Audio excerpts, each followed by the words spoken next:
o subrayando mi gratitud por la oportunidad de ustedes, de los directores de este importante diplomado, o por el reconocimiento por las poderosas palabras de mi vida, tanto en la presentación que debo a la doctora Petro y al licenciado García, como la generosa invitación a nuestras pasadas que hizo el diputado Ricardo. Pero lo más importante en todo caso es estar con ustedes y venir a aprender de la experiencia dominicana y venir a compartir también con ustedes otras experiencias. Es sin duda una gran oportunidad que debo al diputado Pichardo, quien encabeza una organización donde están representadas y participando activamente 65 instituciones políticas del continente. La COPAL es, sin duda, una de las organizaciones de participación política más relevantes que tenemos en nuestro hemisferio y se ha caracterizado por el dinamismo y ahora fundamentalmente por la gran iniciativa del entusiasmo y la capacidad directiva y el liderazgo del diputado Pichardo.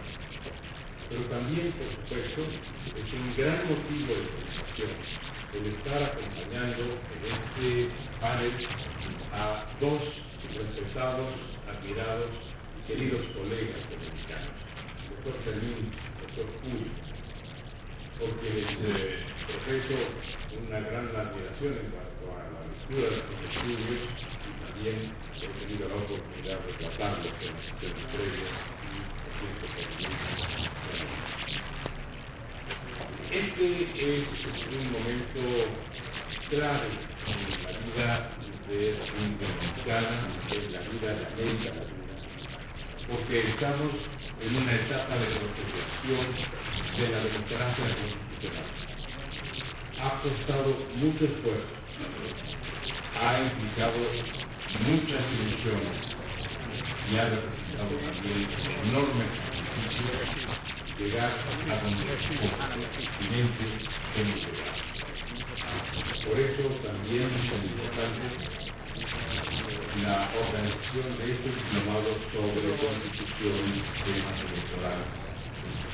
Y qué bueno que se le ha dado la conducción de este diplomado a una personalidad con el vigor y la inteligencia que todos sabemos tiene la doctora Petro, para quien yo también, en reciprocidad, quiero pedir un aplauso.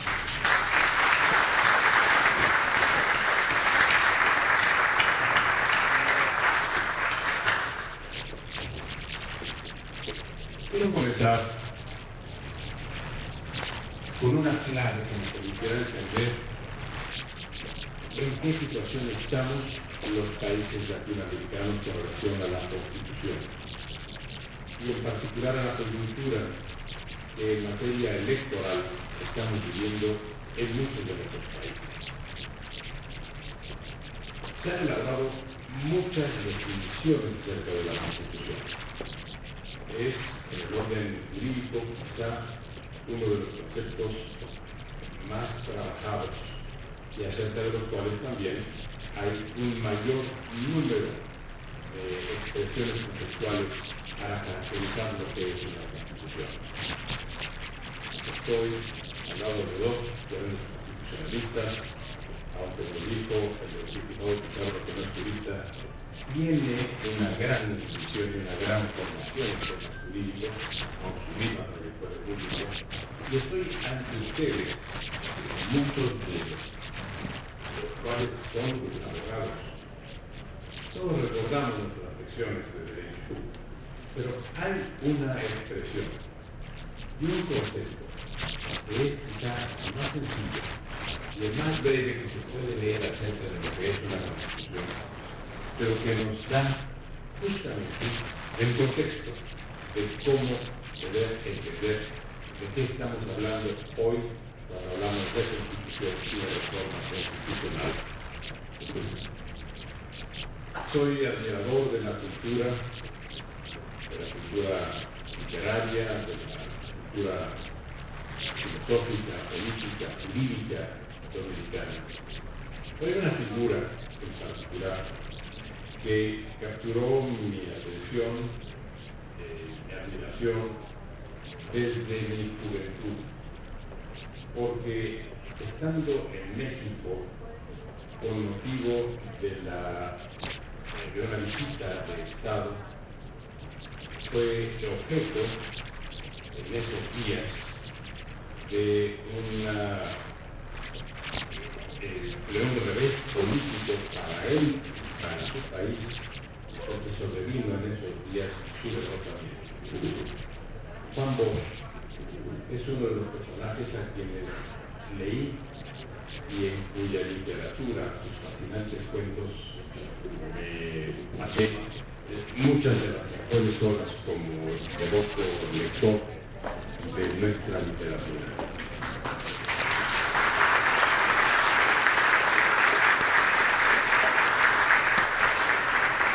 Pero no solo fue un gran escritor, fue un gran humanista y un gran pensador político.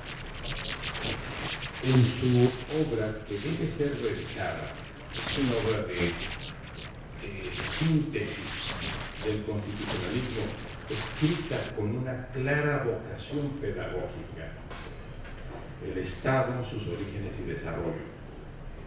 Allí, en una línea, dice qué es una constitución. Y dice simplemente: la constitución es el plano del Estado.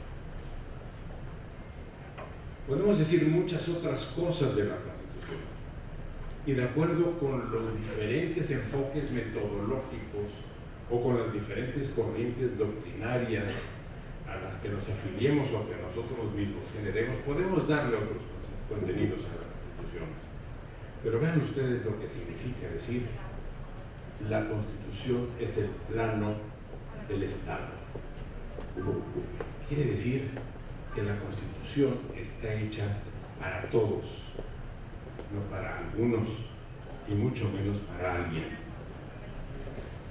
Esta idea de Constitución, de ser el plano del Estado, debe indicarnos justamente que su sentido no puede ser deformado, y lo es cuando deja de ser el plano del Estado para convertirse en el plano individual o en el plano grupal de la política.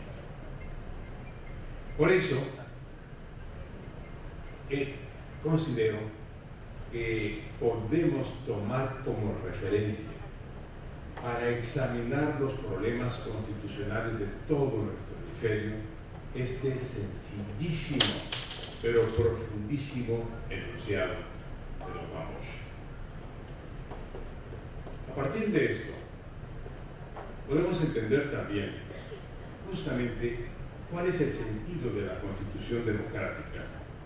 Y voy a ser muy redundante para todos aquellos que tienen formación jurídica que están en esta sala, porque todos lo saben mucho mejor que yo. La Constitución del Estado ha existido siempre. Esto es, donde ha habido Estado, ha habido Constitución. Si entendemos la Constitución como el conjunto de elementos que definen la organización y el funcionamiento de ese Estado. Así nos vayamos al propio Estado o al Estado germinal, encontraremos que hay siempre una Constitución. Si buscamos cuál es la diferencia entre lo que nosotros entendemos como constitucionalismo y lo que ha sido la Constitución normal del Estado, tendremos que ver justamente que el constitucionalismo se caracteriza por la sustitución del centro o del eje del poder.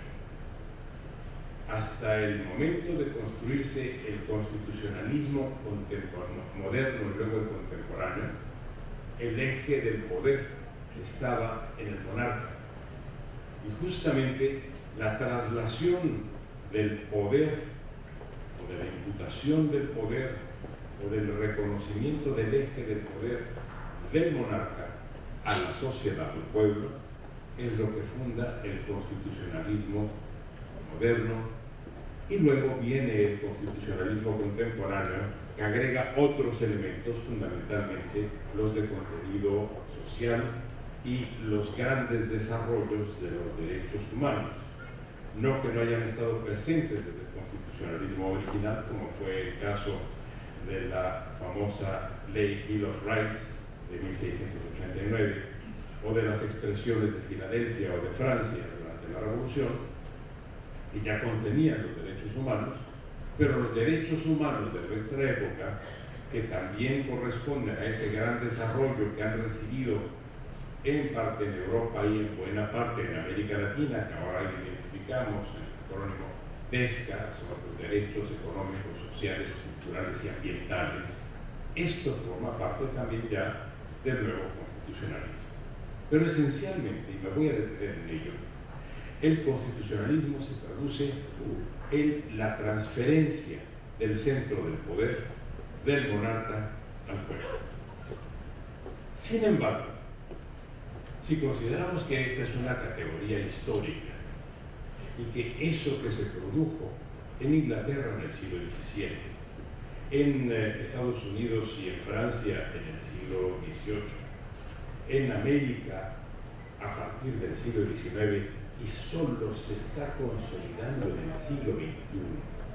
Pero si creemos que eso es un proceso histórico que ya pasó, comenzaremos a perder la perspectiva para entender lo que hoy nos pasa a todos los países, o a casi todos, de América Latina. Y es que sigue existiendo una tendencia regresiva para que deje de ser la expresión del derecho del pueblo para seguir siendo, así sea parcialmente, el derecho de las personas. El constitucionalismo planteó, y esta es una de las claves que emergen, esto sí en el siglo XVIII, en Estados Unidos, pero particularmente en la Revolución Francesa, esa gran distinción entre los derechos de los gobernados, que se traducen en la posibilidad de llevar a cabo todo aquello que no tienen prohibido, y el derecho que rige a los gobernantes, que se traduce en la obligación de solo hacer lo que tienen asignado o atribuido.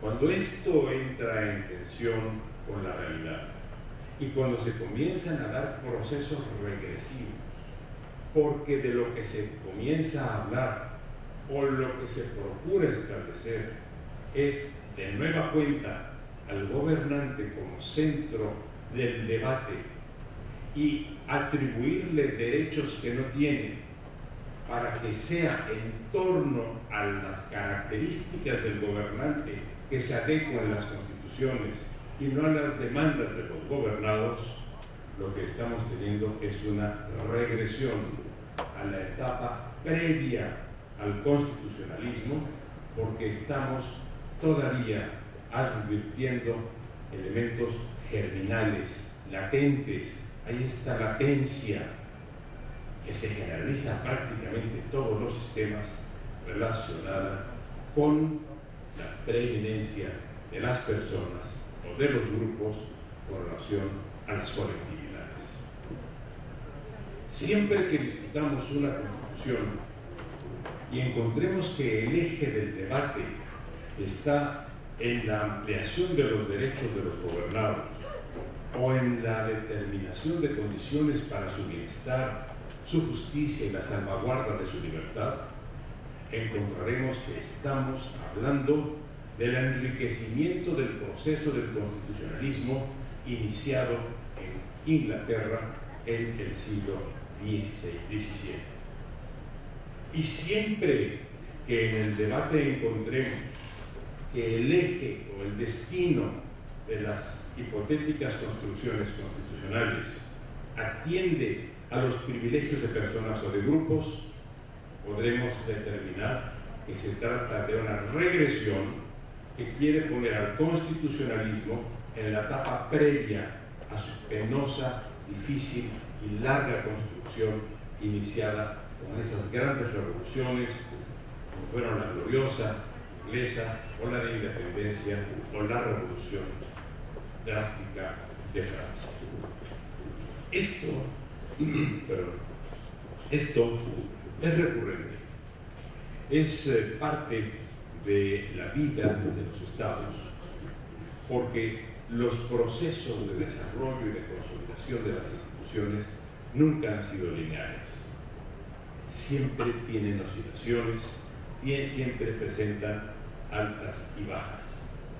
Sin embargo, hay una prueba que podemos hacer para determinar si nos estamos moviendo en el orden institucional en un sentido adecuado a las expectativas, a las demandas, a las necesidades que corresponden a las grandes comunidades, esto es, a los pueblos en su conjunto. Es verdad que si tomamos como referente tramos cortos en cuanto al tiempo, podemos caer en la desilusión y podemos caer en muchas contradicciones e inclusive podemos generar procesos de animosidad en la relación social y en las relaciones personales. Tenemos que tomar tramos más amplios para ver si en esos periodos largos hay procesos evolutivos constantes, si bien con interrupciones accidentales, y podemos entonces inferir cuáles son los mecanismos o los remedios para mantener una constante evolutiva y para impedir interrupciones regresivas. Si nosotros vemos, por ejemplo, cuál es la realidad de la democracia constitucional en nuestro hemisferio, no en los últimos 5 años, mucho menos en los últimos 5 meses, pero la extendemos a los últimos 20 años, que corresponden en términos sociológicos, por lo menos conforme a la vieja sociología, a una generación. Y digo a la vieja sociología porque las expectativas de vida y la reproducción de las generaciones han modificado sus procesos cronológicos. Tal vez hoy una generación no se mide en términos de 20 años, sino de 30, pero eso no me corresponde a mí determinarlo, eso corresponde a demógrafos y a sociólogos fundamentalmente, y a antropólogos sociales en todo caso. Pero si tomamos el concepto clásico de generación 20 años, veremos que en 20 años el balance en nuestro hemisferio es positivo. Eso no excluye, repito, que en esos 20 años y en cada punto de nuestro hemisferio se hayan dado oscilaciones. La clave, y por eso me interesa subrayar esto, está en no dejarnos atrapar por el momento y no considerar que un accidente o una tentación circunstancial pueden determinar el sentido evolutivo real del sistema constitucional y del sistema de libertades constitucionales. Esto lo aprendimos todos cuando la teoría del Estado se hizo ciencia, particularmente basado en el gran trabajo de Hobbes, Leviatán, y a partir del momento en el que la política se hizo ciencia, basada en el gran trabajo también, en este caso, del siglo XVI, de Maquiavelo. Allí, cuando Maquiavelo encuentra las constantes históricas en El Príncipe, que luego retomó Gaetano Mosca en 1885 para producir el primer tratado de ciencia política, diciendo, es en la historia donde podemos encontrar las regularidades que nos permiten determinar reglas que conviertan a la política no solo en un arte circunstancial o coyuntural, sino en una ciencia que permita hacer predicciones. En el caso de Hobbes, funda la teoría del Estado, con Leviatán, que no es como se considera un monstruo representativo del poder. No era esa la intención hobbesiana, la de aterrar con la imagen del poder. La intención hobbesiana, y aparece esto en el frontispicio que hizo un célebre grabador de su época, Abraham Bosch. La intención del frontispicio de Leviatán aparece eso, una gran figura, colosal figura, está descompuesta por muchas pequeñas figuras que son las que integran su cuerpo, sus brazos, su cabeza.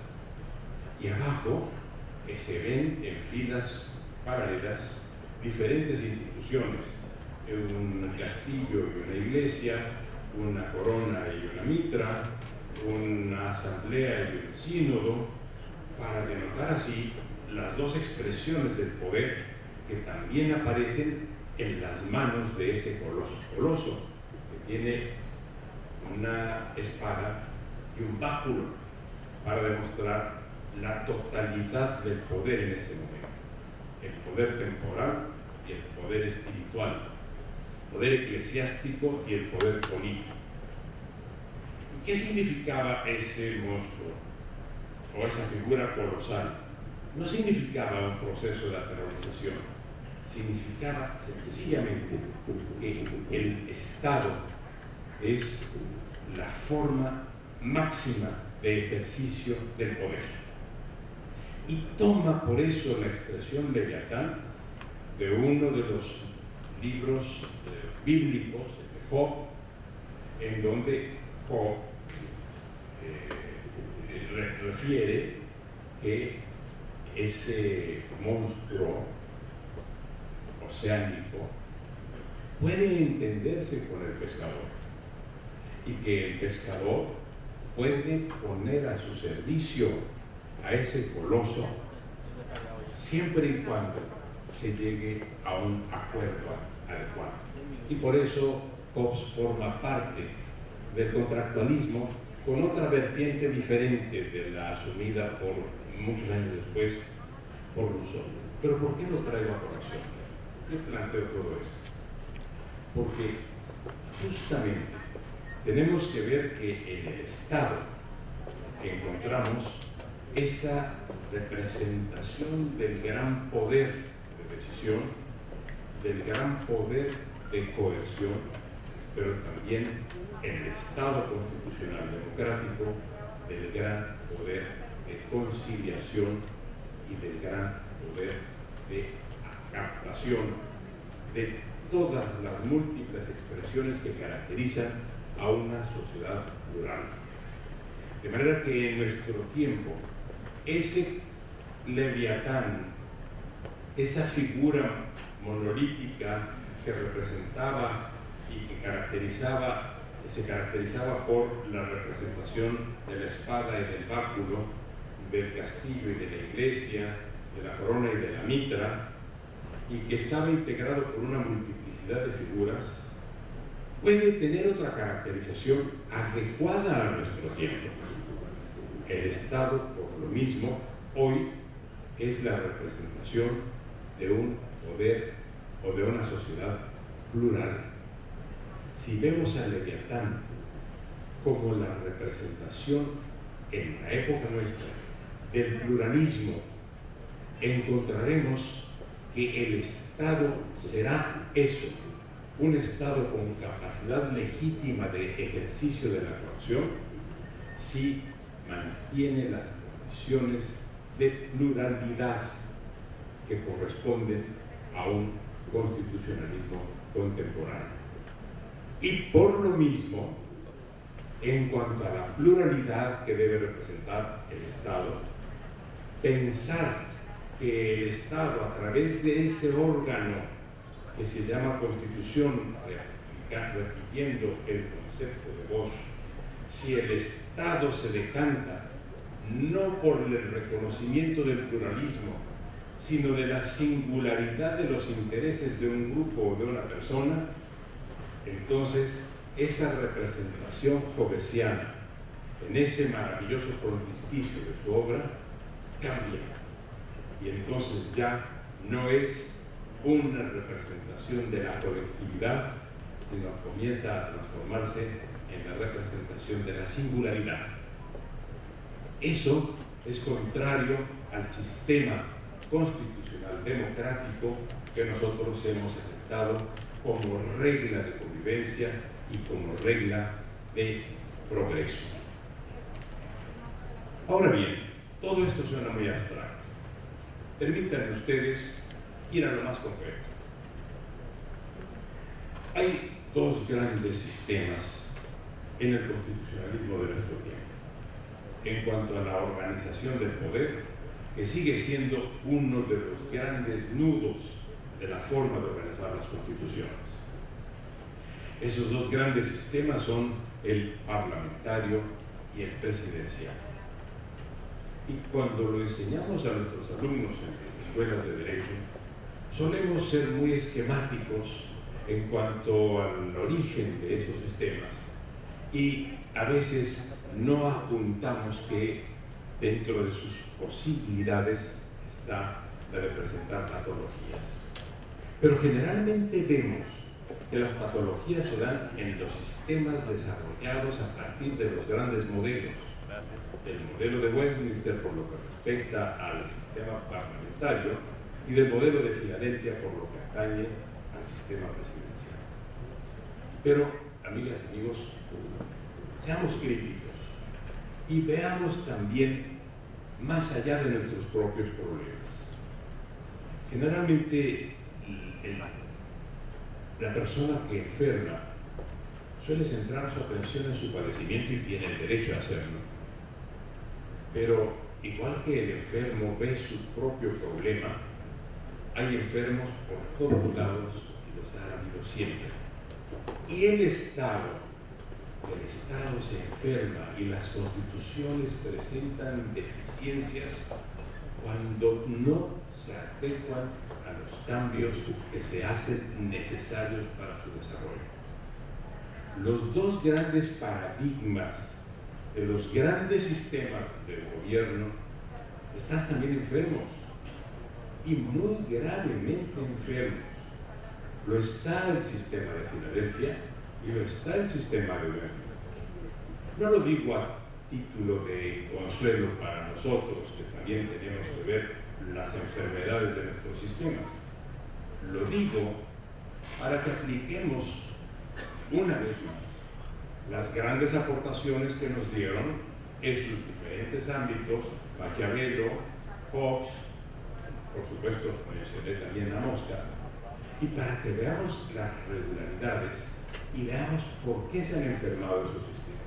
A ver, la presencia del presidente Donald Trump dista mucho de ser solo un accidente coyuntural.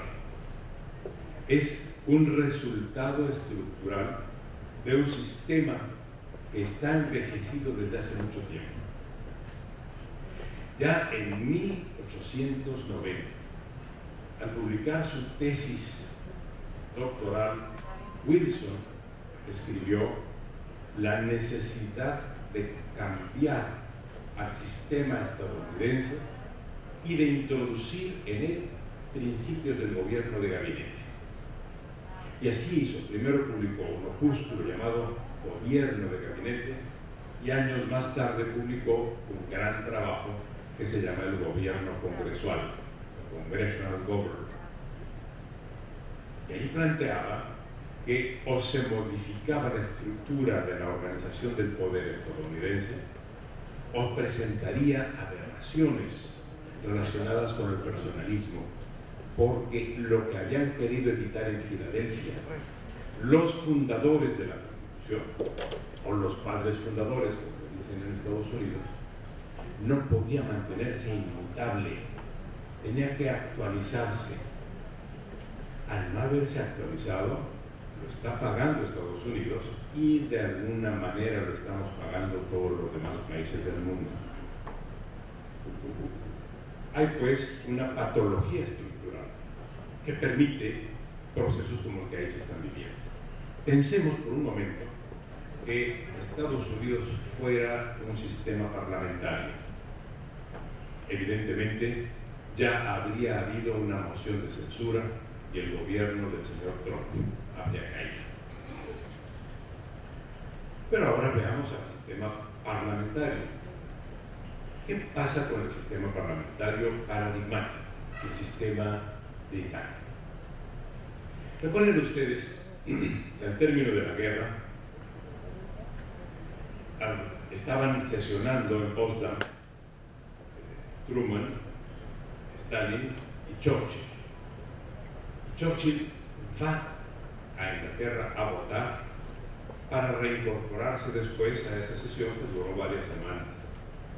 Ya estaban en la posguerra, ya habían ganado en Europa, estaba pendiente todavía, pero la guerra en el Pacífico todavía no habían sido lanzadas las bombas de Nagasaki y de Hiroshima, pero resulta que Churchill no regresó, porque el ganador de la guerra, el que pudo estructurar todo el sistema defensivo, el que involucró a Estados Unidos después de múltiples vicisitudes, y el que coordinó el gran esfuerzo inicialmente de resistencia y después de la contraofensiva contra los nazis, fue derrotado electoralmente. Fue sustituido por Attlee. ¿Por qué? Porque los ingleses dijeron, ya ganamos, pero no queremos tener un dictador. Era instintivo, pero no lo captaron sus dirigentes. Desde entonces hasta la fecha, el primer ministro británico tiene poderes dictatoriales que suelen pasar inadvertidos, porque lo que vemos cada semana, cada miércoles por la tarde, es un debate muy constructivo en el seno de la Cámara de los Comunes, y lo que vemos también es que el electorado inglés es un electorado muy participativo y que en la Cámara de los Comunes el debate suele ser divergente. Sí, nada más que fíjense ustedes que hay un problema. Entre otras cosas, nunca han podido regular los poderes de guerra del primer ministro. Los poderes de guerra del primer ministro son omnímodos. El Parlamento británico nunca interviene en las declaraciones de guerra. Es potestad del primer ministro determinar el uso de las Fuerzas Armadas en los términos que él determine. Fíjense ustedes qué habría pasado si, por ejemplo, en el caso de la guerra de Irak, el debate se tuviera tenido que dar en el Parlamento británico para permitir que el señor Blair interviniera junto con el señor Bush y desencadenara lo que ya hemos visto. Se había demostrado que no había armas bacteriológicas ni químicas, no habría habido autorización para el señor Blair. Sin la participación británica, Estados Unidos no habría hecho lo que hizo en Irak, y la historia del mundo sería otra. Entre otras cosas, no había esta fuerte presión que se ha dado por la emigración islámica a Europa, que está modificando las condiciones y el comportamiento de la democracia europea, generando una derechización gigantesca, colosal, que va a tener o puede o podrá tener efectos con relación a todo el mundo. Bueno, veamos pues que un error en cuanto a la actualización de las instituciones constitucionales inglesas o el error en la actualización de las instituciones constitucionales estadounidenses han pervertido literalmente, no es una expresión excesiva ni hiperbólica, han pervertido las características tanto del sistema presidencial en su formato original cuanto del sistema parlamentario. Ya sabemos que no hay sistemas perfectos. El debate sobre el parlamentarismo es muy antiguo. Hay que recordar solamente esa gran polémica que tuvieron Carl Schmitt y Hans Kelsen, por ejemplo, sobre la naturaleza del sistema y el funcionamiento del sistema parlamentario y las correcciones que apuntó Virginia Sage, diciendo que había que racionalizar, esto fue a principios del siglo XX, el sistema parlamentario, y se racionalizó. Los grandes esfuerzos de racionalización estuvieron en Finlandia en 1919, en la Constitución de Weimar en 1919, en la Constitución francesa del 58, en la Constitución portuguesa del 76. Ha habido una gran evolución de los sistemas presidenciales. Hoy los sistemas presidenciales mejor consolidados son los que se han venido parlamentarizando. Si nosotros tomamos hoy y releemos esa formidable obra de Juan Lins con Valenzuela, relacionada con la quiebra de los sistemas presidenciales, publicada hace 25 años, en el año 94, veremos que Lins se decanta por el sistema parlamentario, aduciendo que es más estable que el sistema presidencial. Empíricamente podemos constatar que estaba equivocado. Hoy los sistemas parlamentarios son profundamente vulnerables. Y lo podemos ver también con lo que está ocurriendo hoy. Repito, si sacamos el periscopio y vemos lo que ocurre con los sistemas en general en el mundo, encontraremos graves deficiencias. ¿Qué está pasando en España? Hay dudas en cuanto a la integración del gobierno. Ya se habla de una posible convocatoria a una nueva elección, pero fue en todo caso lo que ocurrió cuando, en las mismas condiciones, planteó su investidura el señor Rajoy. España lleva ya casi 4 años en la inestabilidad política. ¿Qué está pasando en Italia? ¿Qué apunta? ¿En qué dirección Alemania? ¿Qué ocurre en Israel, donde acaban de tener elecciones ganadas por el mismo primer ministro que ha roto los récords de permanencia en el poder, pero que no pudo conciliar la pulverización de los partidos y se encuentra también en la tesitura cercana a la convocatoria de una de las elecciones? Bueno, pero veamos también los sistemas presidenciales que se han encubierto con algunas modalidades parlamentarias, pero que las manipulan, porque sigue dándose el ejercicio personal del poder. ¿Qué pasa en Hungría? ¿Qué pasa en Turquía? ¿Qué pasa en la Federación Rusa? Bueno, no estoy tratando de presentar a ustedes un panorama de desolaciones. Estoy simplemente señalando que los sistemas constitucionales deben ser objeto permanentemente de revisión y de actualización. El problema es ¿qué queremos actualizar? El problema está en la gran disyuntiva en cuanto a que si lo que buscamos es la permanencia de las instituciones o lo que buscamos es la permanencia de las personas. Y ahí es donde, con frecuencia, en los países con la tradición personalista que caracteriza a nuestra América, muchas veces creemos que es la permanencia de las personas la que va a generar la estabilidad y el progreso del Estado, y no la permanencia de las instituciones como representación estable de lo que quiere una colectividad plural, como son las sociedades complejas de nuestro tiempo. Y hablo de sociedades complejas de nuestro tiempo, porque pensar en darle soluciones semejantes a las del siglo XIX a las sociedades del siglo XXI es, desde el punto de vista histórico, un verdadero disparate. La homogeneidad de nuestras sociedades en el siglo XIX estaba caracterizada fundamentalmente por tres grandes temas: ignorancia o analfabetismo, pobreza y preeminencia de las iglesias. Esto le daba a las sociedades una gran homogeneidad.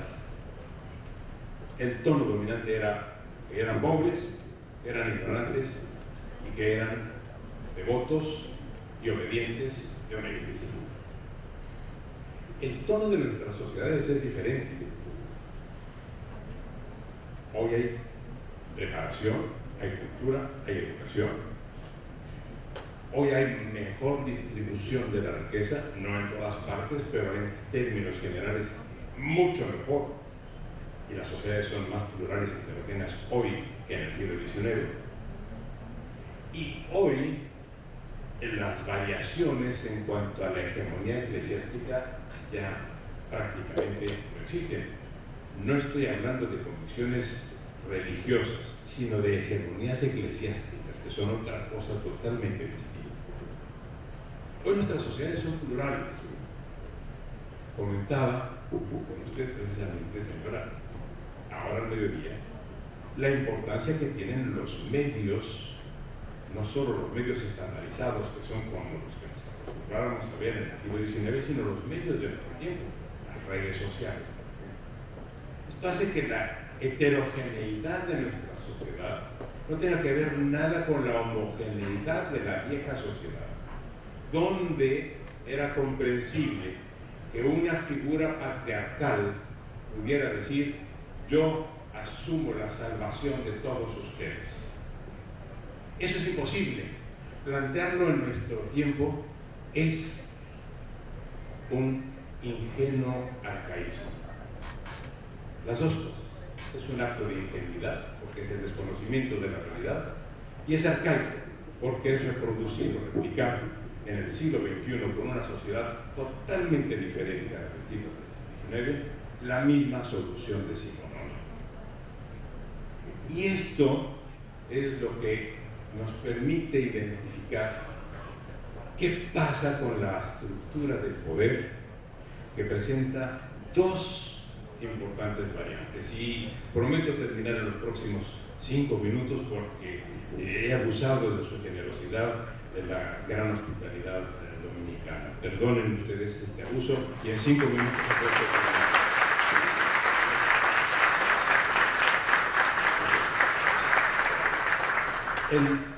el ejercicio del poder, me refiero a la forma de la estructura de los sistemas presidenciales, porque son los que tenemos en nuestro hemisferio, presenta dos características fundamentales. Una, la forma de elección y de permanencia en el poder, y otra, la concentración del poder. En cuanto a la elección, tenemos esencialmente tres grandes formas de elegir. Hay países o sistemas constitucionales donde la regla es la no reelección absoluta de los presidentes. Esto ocurre constitucionalmente en 5 sistemas, pero ya uno de ellos se fracturó. La no reelección está establecida en Colombia, en Guatemala, en Honduras, en México y en Paraguay. En Honduras, pervirtiendo el sentido de la justicia constitucional, se llegó a la conclusión de que prohibir la reelección de un presidente afectaba sus derechos humanos. Volvimos a la etapa previa a 1789. Los gobernantes no tienen derechos con relación a los gobernados. Por eso señalé que una de las grandes aportaciones consistía en que, a partir de ese momento, los gobernados podemos hacer todo lo que no está prohibido, y los gobernantes solo pueden hacer aquello que tienen permitido. Cuando el gobernante exige los mismos derechos que el gobernado en cuanto a igualdad, desarrollo de la personalidad, progresividad, proporcionalidad, pues no hay relación de proporcionalidad entre los derechos de nosotros los gobernantes con relación a los de los gobernados. Pero cuando ellos usan nuestros propios argumentos de desarrollo de los derechos para convertir sus obligaciones en derechos, se da un trastocamiento, y estamos viendo las consecuencias en esa maravillosa República de Honduras. Una de esas, el éxodo que ha generado ese proceso de perversión política que llevó a la reelección en contra de la Constitución. Otro sistema consiste en la no reelección sucesiva, o sea, es la no reelección absoluta y la no reelección sucesiva. En este caso se encuentran, por ejemplo, Chile, Costa Rica, Salvador, Panamá, Perú, Uruguay. Y luego hay un tercer caso, un tercer modelo, que es la reelección sucesiva, pero con dos variantes. La reelección sucesiva limitada, lo normal es que sea un periodo, y la reelección sucesiva ilimitada. Esta última, la reelección sucesiva ilimitada, en este momento solo se registra en Nicaragua, en Venezuela y en Bolivia, muy discutible. Así pues, este es el panorama general. La tendencia es a la de establecer cada vez periodos más cortos y reelecciones más limitadas, no al revés. Por ejemplo, en Francia, en la Constitución de 1858, el periodo era de 7 años, hoy es de 5. Lo mismo ocurrió en el caso de Chile, donde el periodo también se ha ido acortando.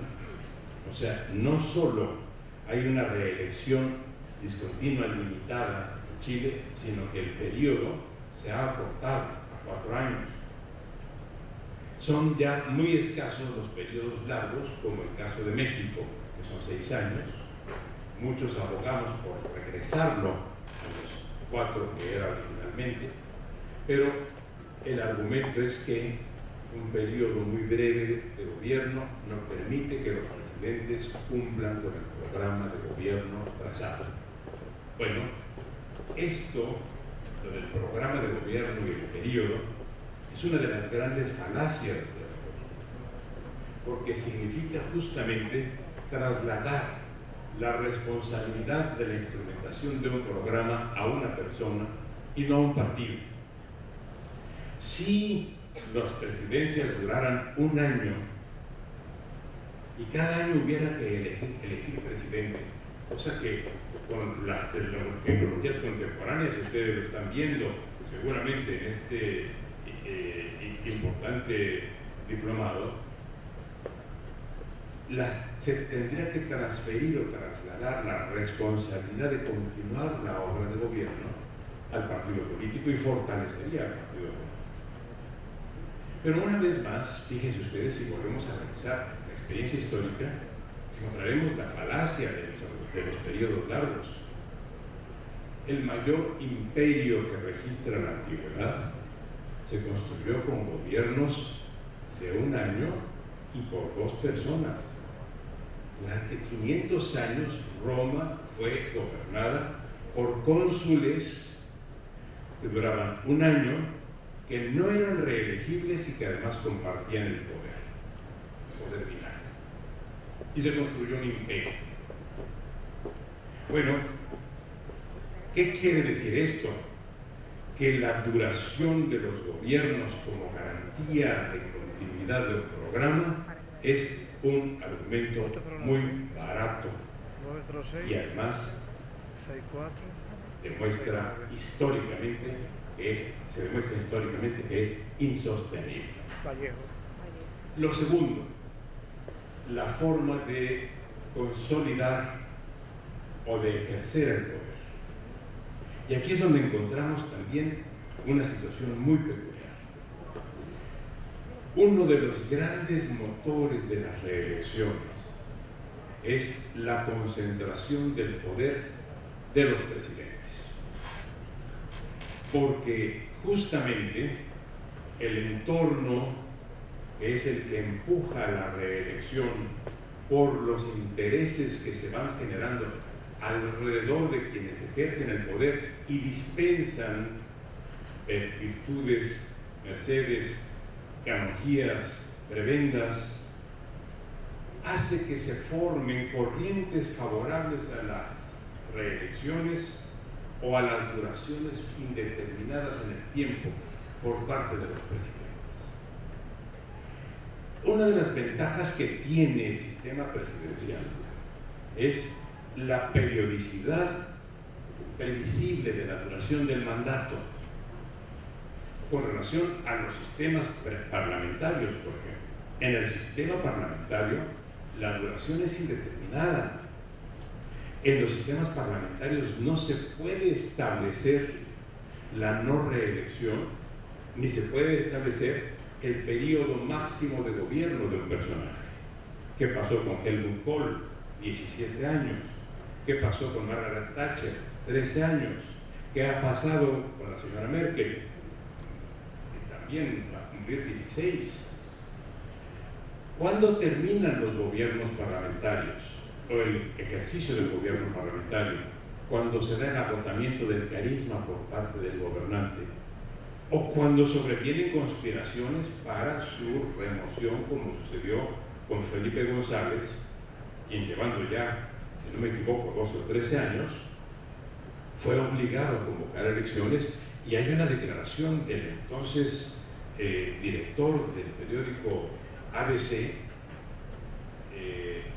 Luis María Anzón, diciendo que hubo una conspiración, lo reconoce él, y que hubo necesidad de rozar la estabilidad del Estado para generar la caída del gobierno del señor Felipe González, aprovechando todo un tema relacionado con el combate muy enérgico a las, en aquella ocasión, a las fuerzas del terrorismo.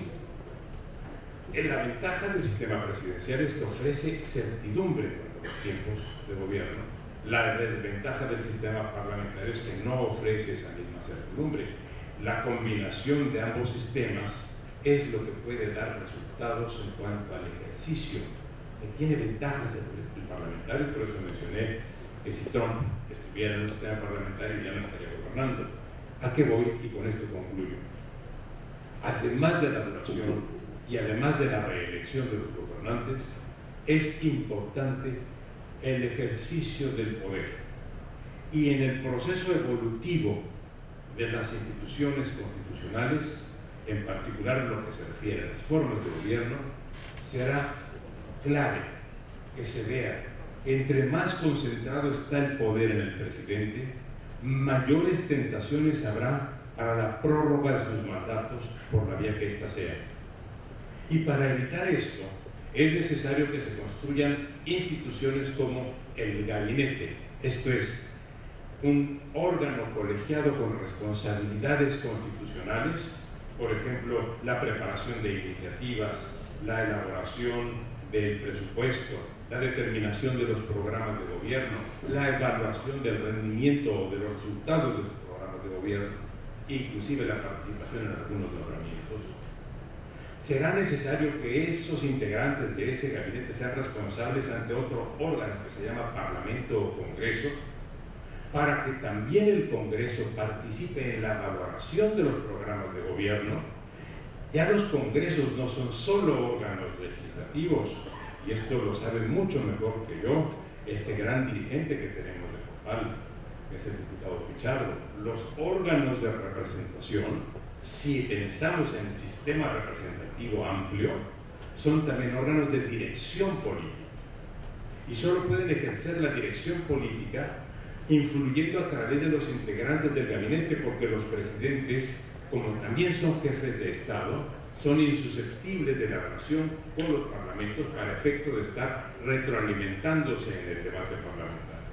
Tenemos que meter al gobierno en un sistema presidencial también al debate parlamentario, y tenemos que hacerlos responsables por la vía no solo del voto de confianza, sino de la moción de censura, para que entonces haya siempre vectores de transmisión que vengan de la sociedad llamada pueblo o ciudadanía al sistema representativo, que se trasladen del sistema representativo al gobierno entendido como cuerpo colegiado, y que de allí hagan que el funcionamiento presidencial sea cada día más racional.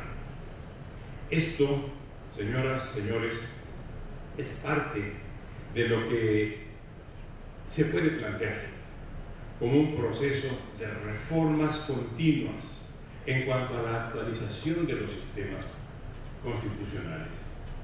No hay que, y esta es una expresión que traslado a ustedes como experiencia continental, no hay que tener miedo a las reformas constitucionales, por el contrario, hay que ir en pos de ellas, pero hay que ir en pos de las que racionalicen el ejercicio del poder y no de las que perviertan el ejercicio del poder, de las que, como ya dije a ustedes, tiendan al fortalecimiento de las instituciones y no a la complacencia de las personalidades. Muchas gracias.